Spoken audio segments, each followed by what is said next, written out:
Well, ladies and gentlemen, welcome to Court 2. We have South Africa versus Great Britain under 19 women. So hopefully we'll be joined by... Oh, and we've even got a GB commentator coming in. Yeah.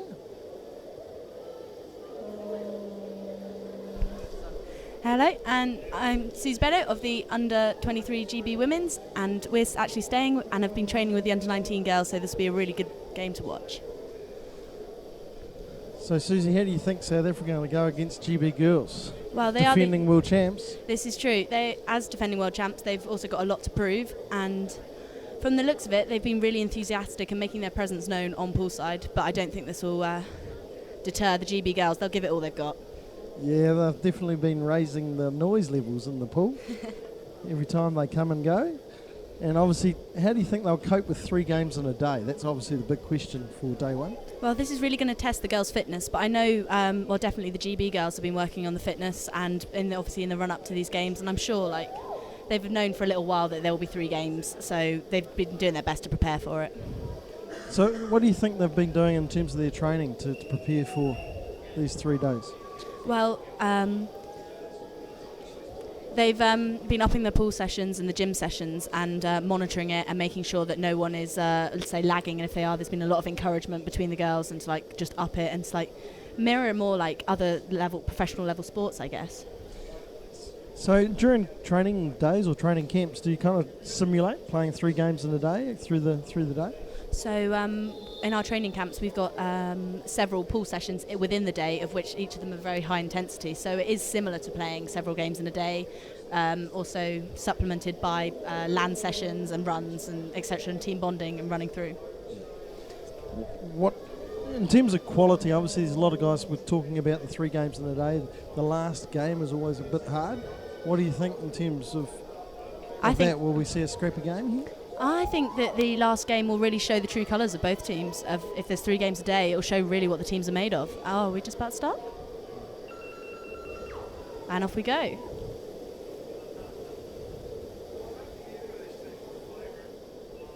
Well, good equal strike there by both teams. Yeah, we got the... strong. So we just see South Africa driving into the GB back corner.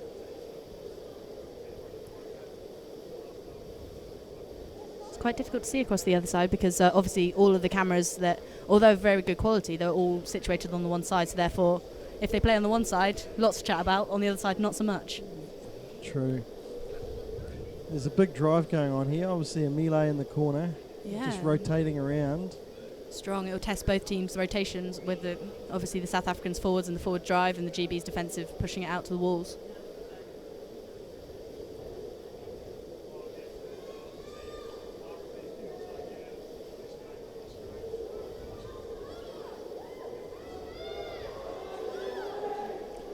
Very hard to commentate just looking at that image. I'm not sure about the South African team, but the Great Britain team is made up for quite a lot of our young girls. This is their first World Championships. However, they've been coached by a great team of Jo Pitchforth, who's actually got both her children here competing in the under-23 category, and also Georgie Lamble, who unfortunately couldn't be with us, but she's been a great help in supporting both the under-19s and the under-23 teams for this comp.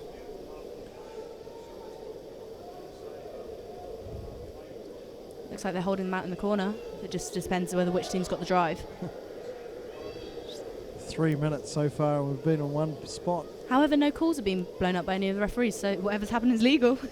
Yeah, I think it just seems to be releasing. Another one just sitting out at 5 metres, driving back to the corner. Yeah, oh, and there's a stick foul against GB, is it? Stick infringement against GB.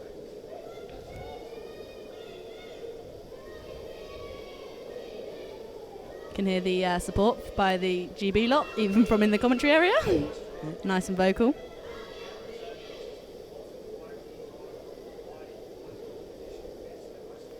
I guess also with playing 3 games a day, it will allow opportunities for it to show different gameplays and about how teams like different styles work out better or worse against each other. Yeah, I think in terms of the Trans-Tasman tournament, in terms of New Zealand and Australia, they've simulated this a couple of times. Yeah. they really comment that last game of the day, they noticed the quality, the control, just is not quite there compared to the first two games. It just sometimes just comes down to absolute fitness, really, because at the end of the day, everyone's tired. Oh, and we got a call here. Yeah, definitely get tired in the legs, but of course it's more the mind. Yeah. So that, the option taking just is that little less accurate. Infringement against GB, I think, and being pushed back. So here we've got an opportunity for South Africa to really show what they got. You can really see just a bit of a formation there on the surface. Three forwards. Very much, but they're facing there. Oh, and they've got a nice swim across pool.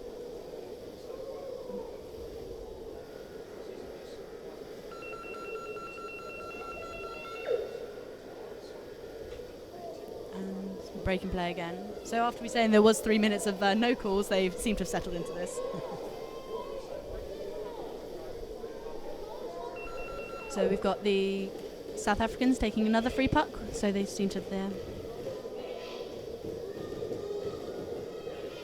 Away we go. Here we are.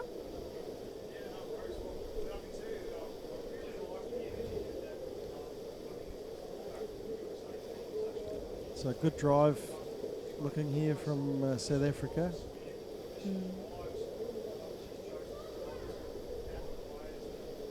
GB driving them into the corner to see how their rotation works out. Oh, and taking it off the wall. Oh, it's driving in. But with South Africa safely ushering it to the corner again. Yeah, they're packing the numbers there. You can just see they've got 4, even 5 South African ladies coming into the corner. Yeah.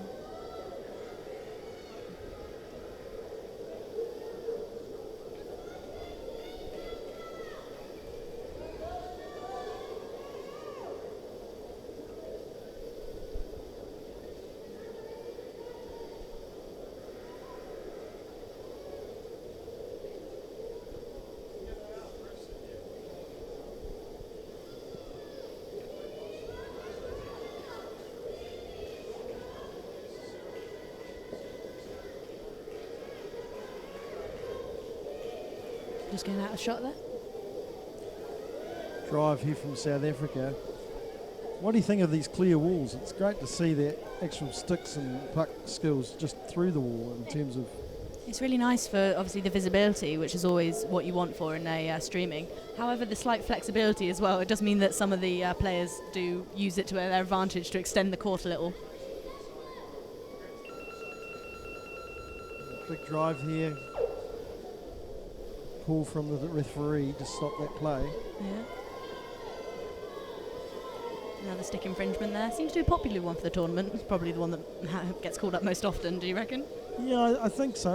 Obviously that and glove puck. Obviously when they're against the wall, right-hander on the right wall is obviously quite content. It happens a lot. Stick infringements. So this is a advantage puck by GB. GB. Looks like a call there. No. Playing on.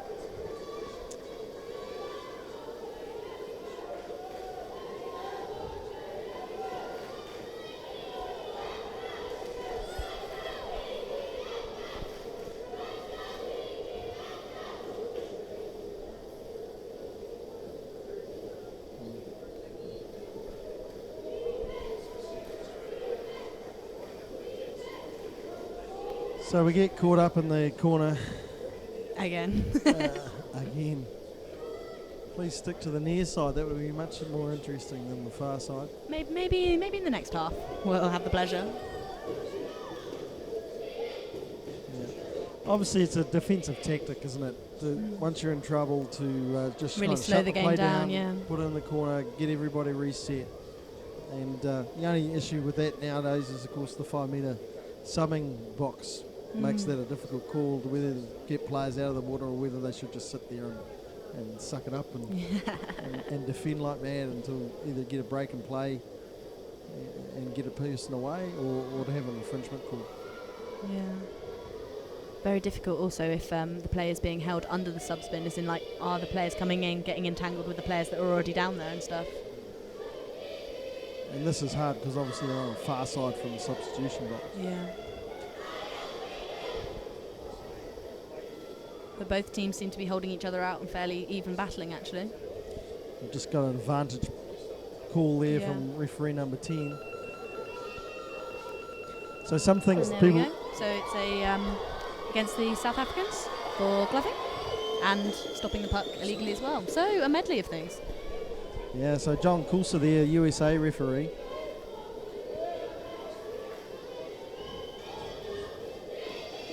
So he'll say hopefully a drive from the GB girls to get it in, whereas the South Africans will probably be looking to push it to the walls. Oh, and there's a timeout by the South African side. So to me it looks like if we take that first period of time, South Africa drove, put it into the GB corner. Obviously then, as people tired, GB drove it back into the South African corner, and we've just sat there basically for the last, look of it, 8 minutes of the... I guess that could be potentially another tactic between teams, with the pool being as wide as it is. Holding it on the opposite side from the sub-spins really shows the strength and the fitness of the players. For if you can hold them all out there and then you progress down the pool, it's in your favour. So in terms of GB style, would you say that they more stick to the wall channel, or they like to play more in the open and the centre court? I reckon GB are very adaptable. I can't speak for the under-19s since it's been a few years since I've played for them, but I think they really adapt to whatever team comes their way, and it's all about, as it is with everybody now, like video analysis and seeing other teams. But we've got a lot of swimmers on our squads and stuff because it all helps, especially with the fitness and whatever else that makes up a large part of it being in the water. But as can be shown, they can hold it in the wall corner if needs be. Yeah, so 6.5 minutes to go in the half. And breaking and against South Africa. They really have been held in that third for a while. So that's the second call against South Africa while they're deep in their 5 metre zone. So is it down to the discretion of the referees for breaking calls and whatever's for warnings and stuff? Yeah, I think when we look at it, we had the illegal stopping of the puck, and we had a stick infringement. Now we've got a breaking call. So we've got it. We're just getting repeated calls. So I suspect the. Oh, and we have a break by South Africa. But we got another one from nice play there, and see if GB can catch her, but she looks like she's off on her own. Yeah, and that's a goal. Puck's in the tray. Let's just check the referees. And that is confirmed a goal, number 2, and that is for South Africa. Yep, Lies van Ryn.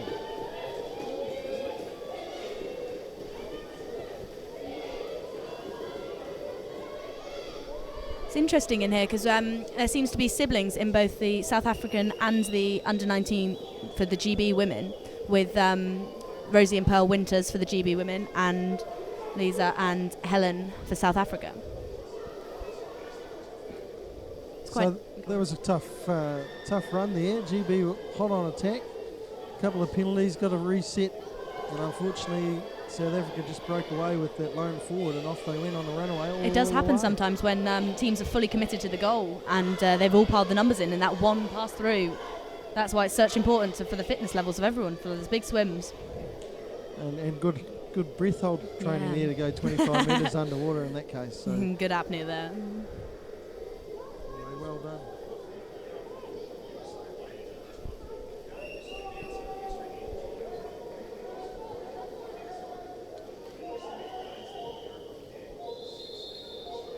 So about to restart play after the timeout.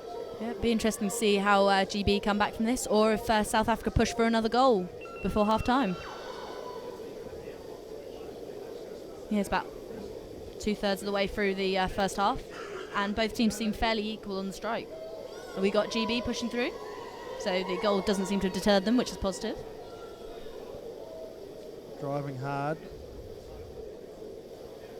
Just in front of the substitution box for South Africa. Yeah, always a dangerous position to take the puck for your opposition's sub-box.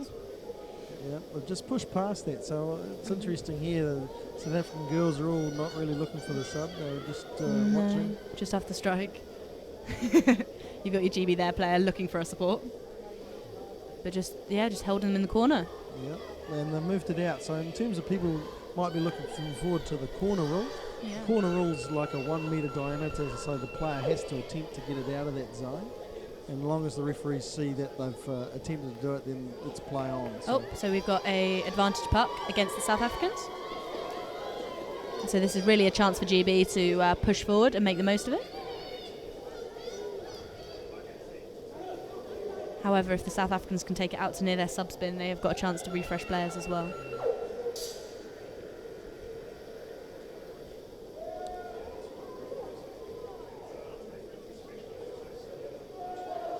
It was an interesting setup there from South Africa. They kept the forward in the open rather than try to line up with the GB forwards. I guess that way it avoids potential barging or connection with players, I guess, and also allows them to swim at the puck or the space. Yeah, I was just wondering whether GB would have been better to have the front line all together there, matching up. Maybe. And then allowing the backs to try and switch the play and open up a gap for the puck to go through. Driving.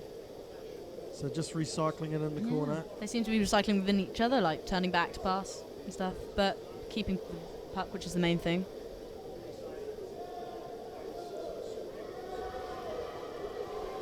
As it has been previously mentioned, the cameras are tilted wrong, so it does look like everyone is left-handed when they are in fact right-handed, and the numbers are flipped as well, which hoping to sort that out later on today. So it should be sorted for tomorrow.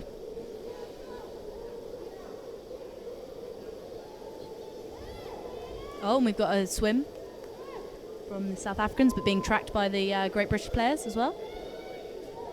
Yep, straight across the halfway line.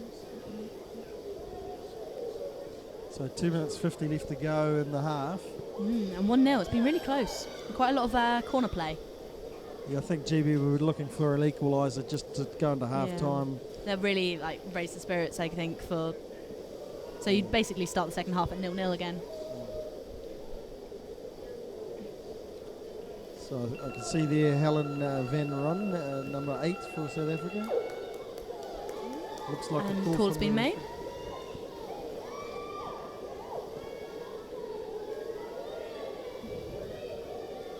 And against the GB girls, possibly for a tackle on Helen. I'm just wondering, thinking about, we talked about 3 games in a day. I'm wondering here if the girls are really tired, and hence we're sticking a lot of the play into the corner just to rest it out, rather than really putting the heart and soul into it and really going for it in the last game of the day. I think they're only on the 2 games for today, but I feel as the tournament progresses, because I know this is the British second game of the day. I'm not sure if South Africa may have done 3, but as the tournament progresses, it will take its toll on the girls, so maybe doing good practice for further games.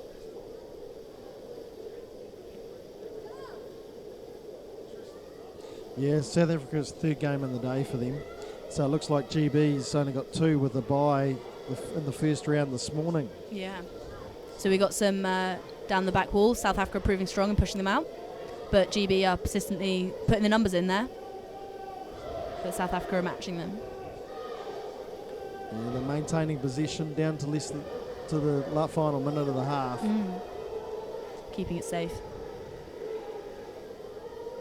It's interesting, as some games you'll see different playing styles. There'll be lots of big swims across the pool, lots of switches, lots of what you might call flair or skills, and some ones it is just winding down the clock and keeping it safe. Absolutely, and in terms of the under 19 women's great, South Africa have to be one of the favourites. Where do you think GB stacks up against the rest of the division? It's difficult because you've got some teams in there who, such as Argentina, haven't played before, so they'll come in and they'll be new and they'll be potentially inexperienced at Worlds, but I hear they've been linking up with the Colombians and stuff, and their training and stuff, so it's really difficult to place them. But I think they're doing pretty well against the defending champions at the moment.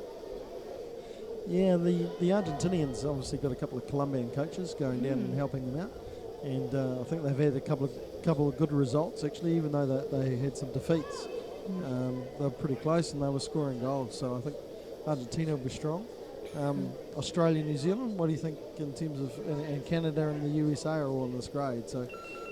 Well, I've just seen the game before was the New Zealand versus the Colombian under-19 girls, of which the New Zealand girls won, I think, fairly respectably, but however at half-time it was only about 1-0. So I think the second half, if it's the previous game was anything to go by, was very telling of really stretching the girls because, as you said, half an hour games really show the fitness, especially if they're doing 3 a day. Yeah. So we're into half time. So Susie, how's the under-23 women's grade shaping up? Obviously in the GB girls. Yeah, it's a really tough year, which I think is really positive for the standard of hockey.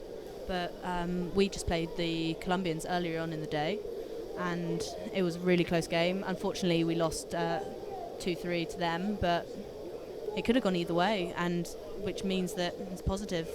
However, I think there was some slightly bigger margins in the other games that played today. The New Zealand-Australia game, I think, potentially was won 8-0, and there was this, I think South Africa beat Argentina 6-1. Things like that. So it'll be interesting to see tomorrow when in the under-23 grade you go to 2 games in the day. Yeah. So I think you only had a 1 round today. So yeah, we're fortunate. So 2 games tomorrow. Is that exciting? Yeah, it'd be good. It'd be really nice to obviously the 2 games allows for any evaluations from the previous games to be taken in and to worked upon, and also really shows the girls' fitness and their finesse and different playing styles. It's good games. So what do you reckon that the coaches will be telling the teams then at this half-time point, being 1-0? Oh, look, I think Johan there, he'll be trying to pick up the girls, and obviously the South Africans are only having, in their third game of the day. Yeah, it'd be tiring.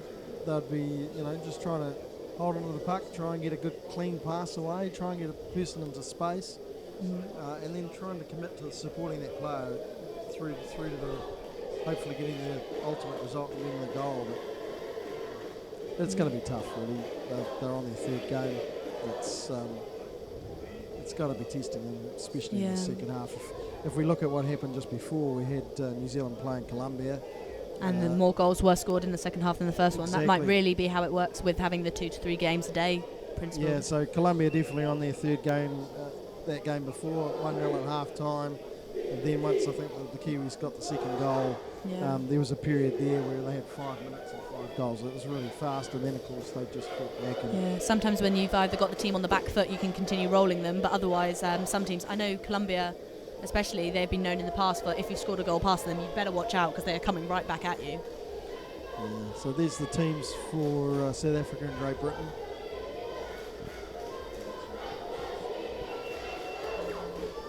For GB, we've got Daisy Wright sitting out and Cara Gaskell as well.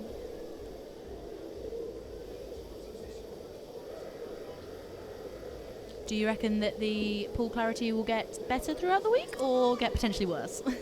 I think what we're seeing here is obviously late in the day. This is a lot of the aeration from all the kicks and stuff, but I think they'll maintain it. I saw the pool staff out this morning cleaning filters and maintaining that, and obviously we've got the shower regime We've got a push for on all by the players. from South Africa at GB, with GB aiming to push them out to the corner.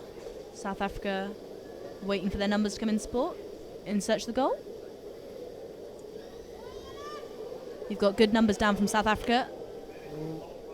Just kept it out. Yeah, and GB is swimming it out to the wall, keeping it safe. Now looking for the counter-attack. Oh, and off she goes.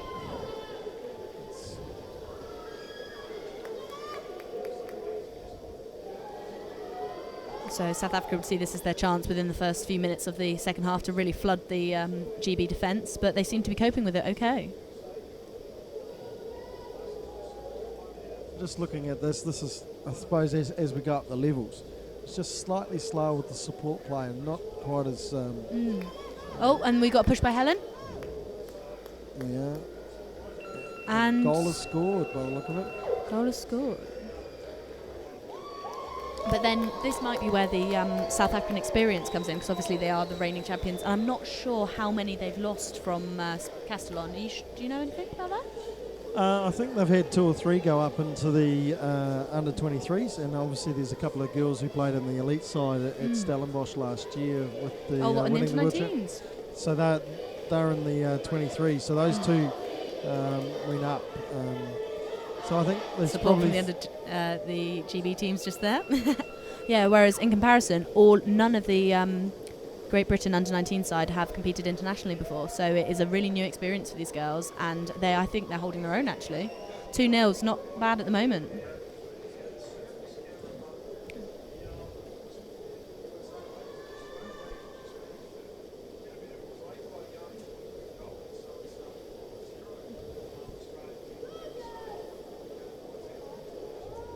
Where is it?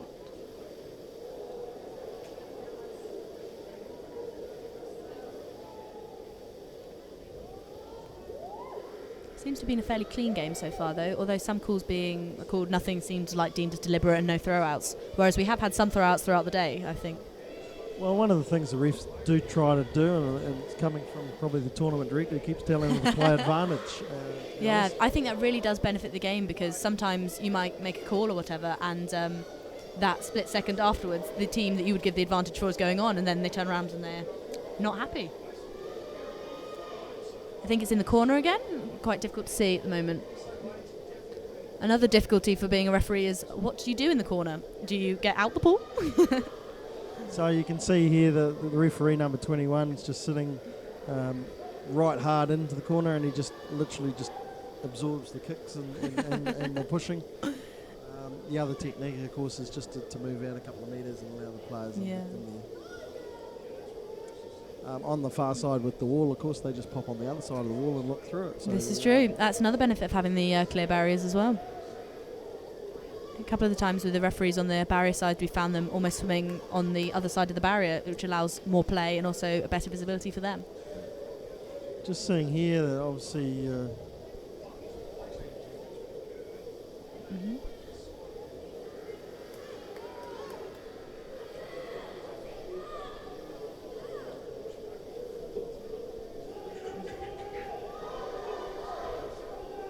Okay, so we got the player in the down the far side again, and there seems to be a break. Bit of a melee on the halfway there. Someone attempted to switch but got caught. That is the beauty of having such a wide pool. If you can pull off a switch, it will really tear the other team apart. Especially with under-19 girls who tend, as a rule, to play quite close together due to, in comparison to some of the people in the men's grade, of the flick difference. I'd say this, but I'm sure there are many females who will point out that their flicks are better than their male counterparts. Normally a lot cleaner, a lot neater. So we have, saying that, we have a call.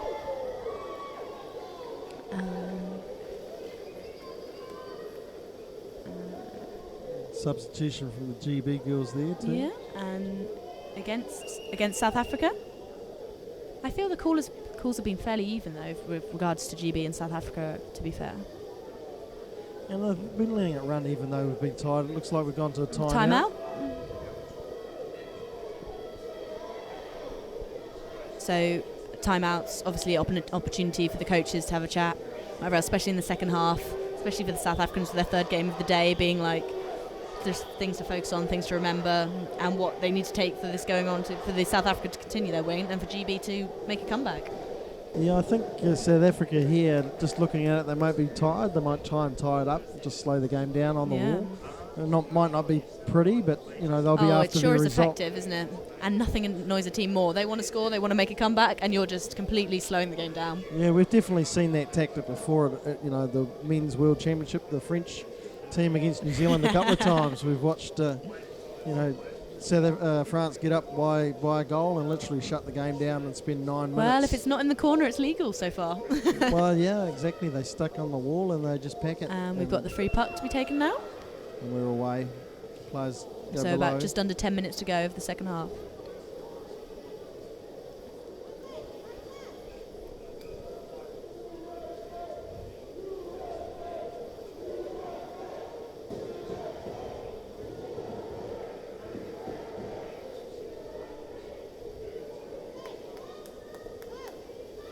And we're moving back down into the corner.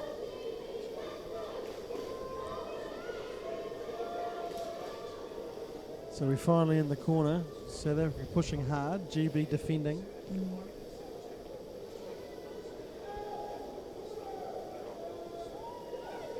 With all the identification on the arms and the legs, it's all very good and well to tell which players are, but not if they're on the other side of the pool so much. So the rotation is continuing. Yeah, and there's been a call made.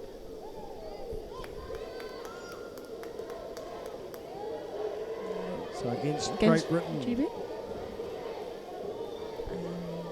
With it being this close to the goal, do you reckon that South Africa will just go for the direct approach, or do you reckon they'll swim it round? I'm thinking, by the look of it, they are setting up to go straight at the goal on the 45. Yeah.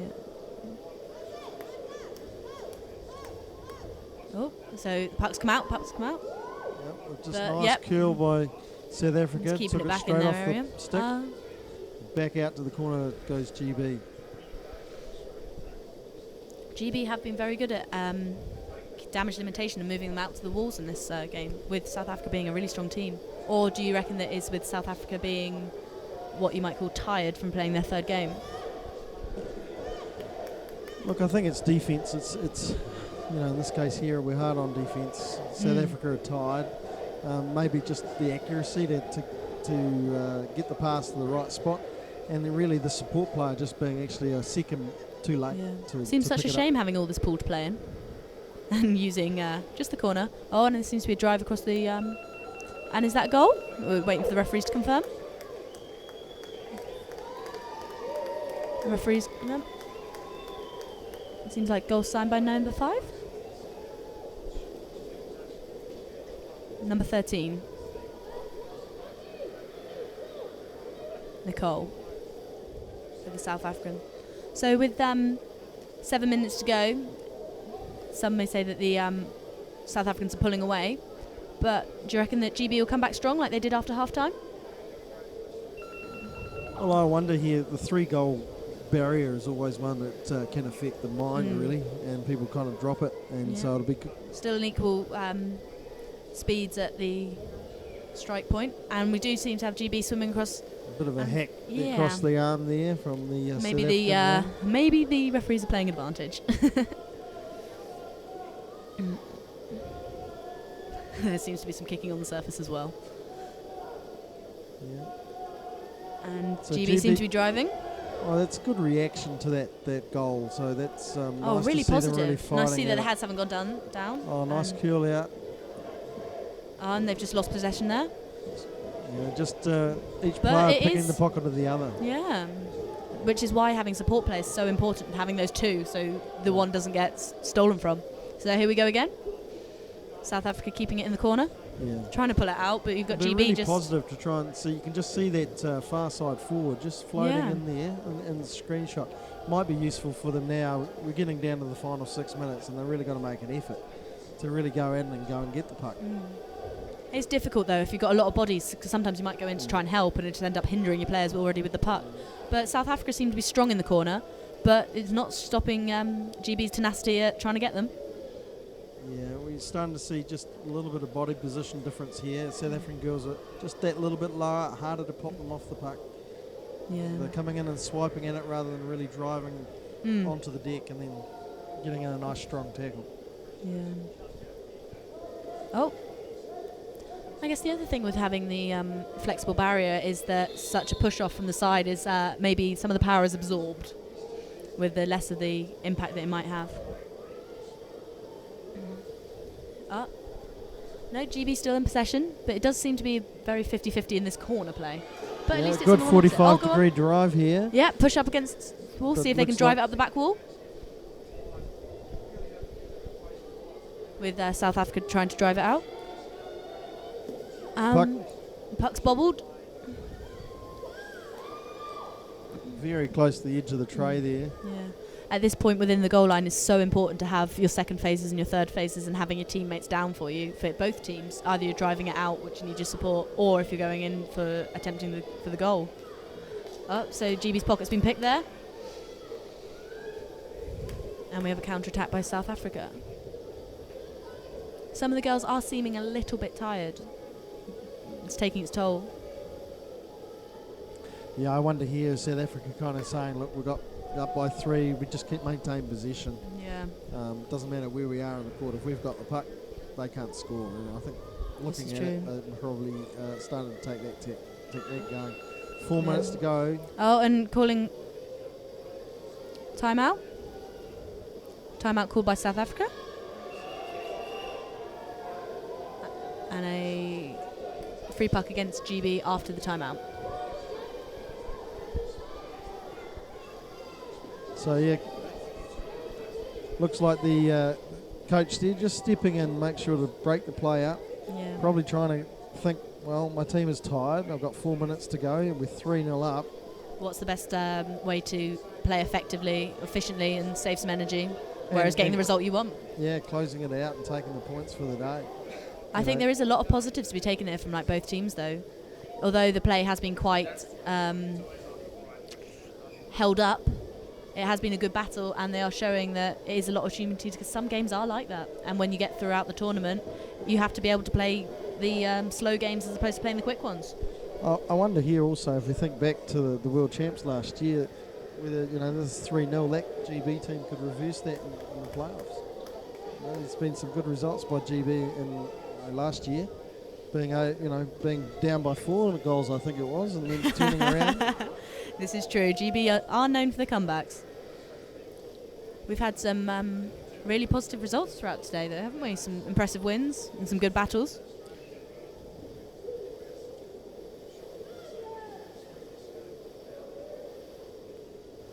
Interestingly, the GB ladies played the USA earlier today and lost 5-0, whereas the USA are a fairly new team at the under-19 women's grade, and compared to the South African under-19 girls, who I think have entered a team pretty much since Holland, the first one. Yeah, well, USA, obviously they've got some second-generation players there. Yeah. I understand that just they're a little bit on the young side, so they didn't travel away to Castellon in 2015. So no, quite a lot of the US women. Quite a lot of their under-19 grade team and the boys as well, they seem fairly young. But I guess that's really good for the progression and the development of the hockey in the country.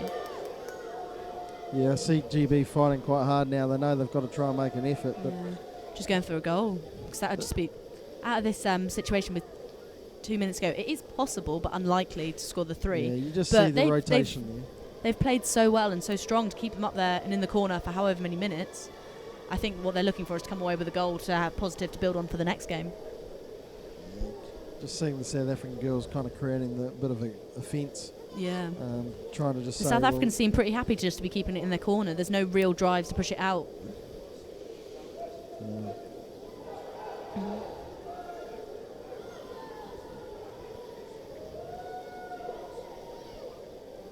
Here we are, because we're just under the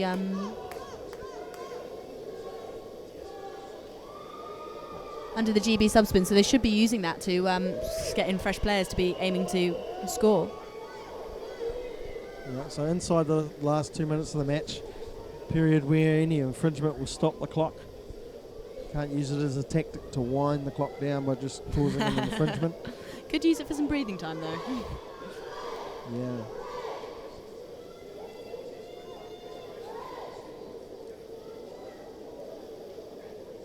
So once again, we're back in that far corner.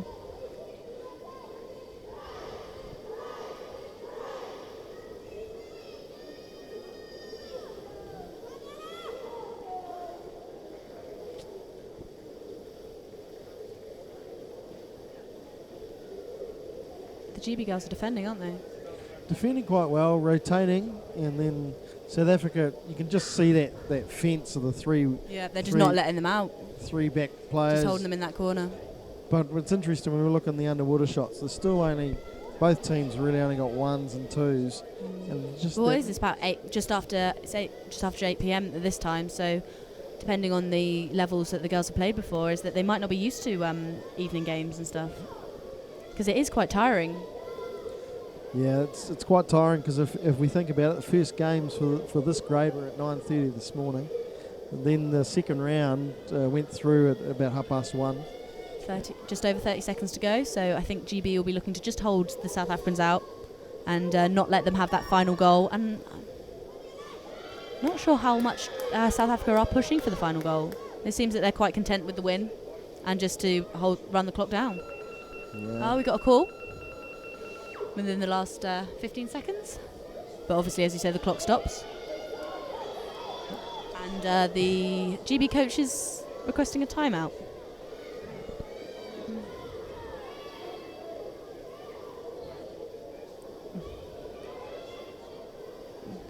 Which I don't think has been recognised by the referee.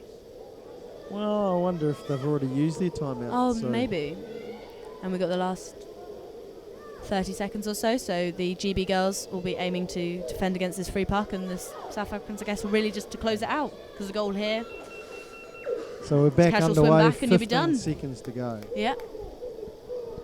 So the GB girls will really just want to be keeping them out here. So just less than 10 seconds, and we've got a drive to the corner here. Yeah, this is the difference. This is the intensity you normally see with 4 or 5 on the bottom. Yeah, oh, Yeah. and that And is time. full time.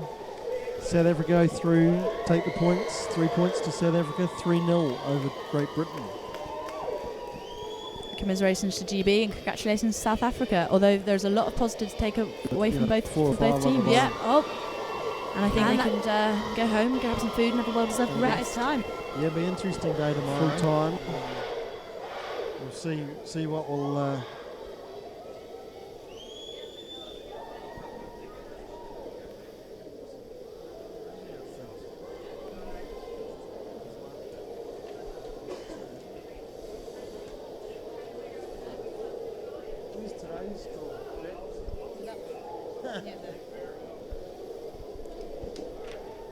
Slightly later start tomorrow, with the under-19 grade being in at 11:10, but 11:10 for Canada versus USA in the under-19 women's, and then at 12 o'clock, Colombia versus South Africa. And GB versus New Zealand. So Tough games for both. How do you think GB will go, Susie, against New Zealand in the morning? I reckon it'll be a tough one. We're actually staying in the same hotel as the New Zealanders, so there might be some friendly over breakfast. But it seems like, although the loss, the GB girls played well against South Africa. But we shall see. New Zealand are a team, I think, that like to swim quite a lot more, as opposed to being content with just holding it in the corner. But it'll be a good game tomorrow. Yeah, be interesting actually to see Colombia, because obviously they went down to New Zealand 7-0. So it'll be interesting to see how they match up against South Africa, because when South Africa and New Zealand meet, that will be interesting to see how they go. That'll be a repeat of that World Championship final in 2015. Yeah, it'll be a good game to watch, as are all of them.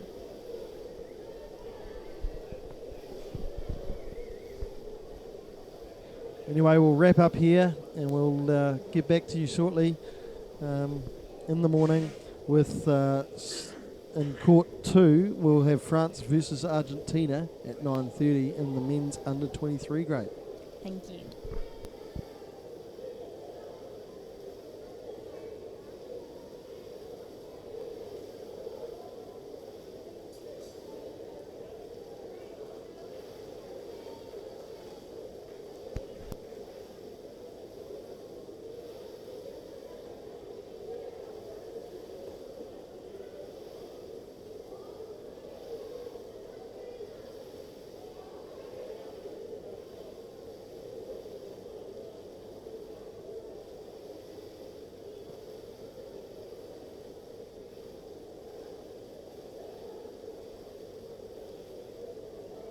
So I've got the number 4 from South Africa here, Olivia. Looks like it was a tough game up that end of the pool. It was. We definitely underestimated it, and yeah, but it was really tough. So coming into it, what were the focuses for the team today? The focuses was basically just to keep it on their side of the pool, and yeah, just keep it there and score. Yeah. And are you feeling the extra pressure of coming to a Worlds and being the defending world champions? There's a lot of pressure. Every time we come here, someone's always saying, "Oh, you're defending your title and everything," and it's very pressurizing. Yeah. Cool. And do you have a message for all the South African fans back home? Wow, we're gonna win! Wow! I think you might have just broken a few people's eardrums, but no, look, thanks for travelling over and good luck for the rest of the tournament. Thank you so much.